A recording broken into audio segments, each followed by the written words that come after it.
और फिक्र में अब अगला अपडेट राम मंदिर पर, जहां ट्रस्ट की तरफ से सीईओ की नियुक्ति का काम अंतिम दौर में चल रहा है। चढ़ावा चोरी पर मचे हंगामे के बाद कामकाज की निगरानी और देखरेख के लिए सीईओ पद की सिफारिश की गई थी, लेकिन उससे संत समुदाय की तरफ से बड़ी मांग उठी है। हनुमानगढ़ी के महंत आचार्य मिथिलेश नंदनी शरण ने सीईओ की नियुक्ति पर अपनी राय रखी। उन्होंने कहा कि यह जिम्मेदारी रामानंदी परंपरा से जुड़े व्यक्ति को मिले।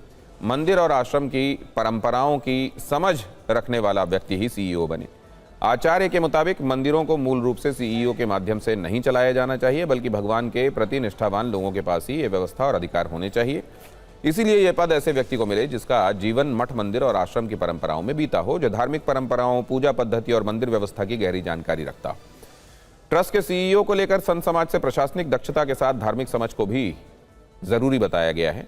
22 जुलाई की बैठक में आचार्य मिथिलेश नंदनी शरण श्री राम जन्मभूमि तीर्थ क्षेत्र ट्रस्ट द्वारा गठित धार्मिक समिति के सदस्य बनाए गए।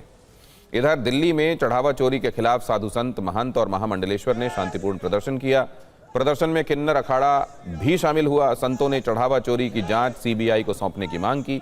वो पीएम आवास जाकर ज्ञापन देना चाहते थे, लेकिन पुलिस ने उनको कनॉट प्लेस के पास ही रोक दिया, जहां वो इकट्ठा हुए थे।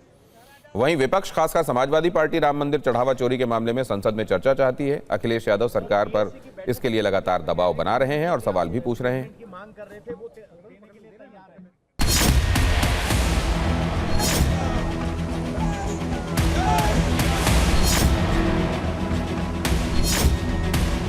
मौलिक रूप से तो हम ये देखते हैं कि मंदिरों को सीईओ के द्वारा चलाया नहीं जाना चाहिए। मंदिर चलाने में उनके पास ही व्यवस्थाओं के अधिकार होने चाहिए, जो भगवननिष्ठ हैं, जो मंदिरों से निर्मित हुए हैं, जिन्हें आश्रमों में रहने का अवसर मिला है।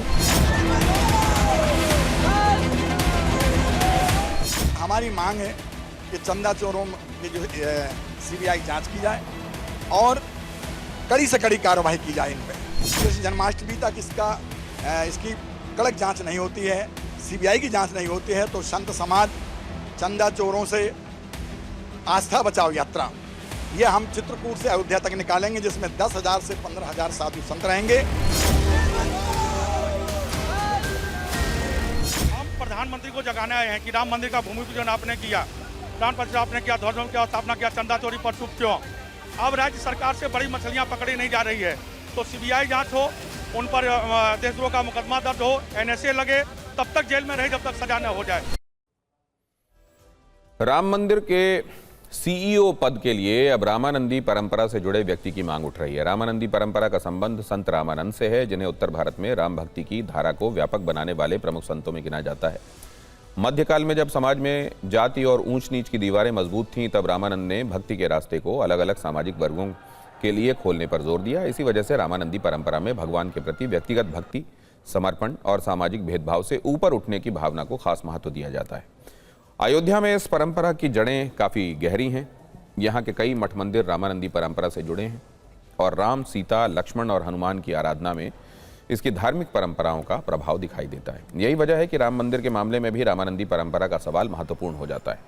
राम मंदिर ट्रस्ट ने धार्मिक गतिविधियों की देखरेख के लिए बनाई गई समिति को यह जिम्मेदारी भी दी है कि मंदिर में पूजा अर्चना और धार्मिक अनुष्ठान निर्धारित वैदिक रामानंदी परंपरा के मुताबिक हों।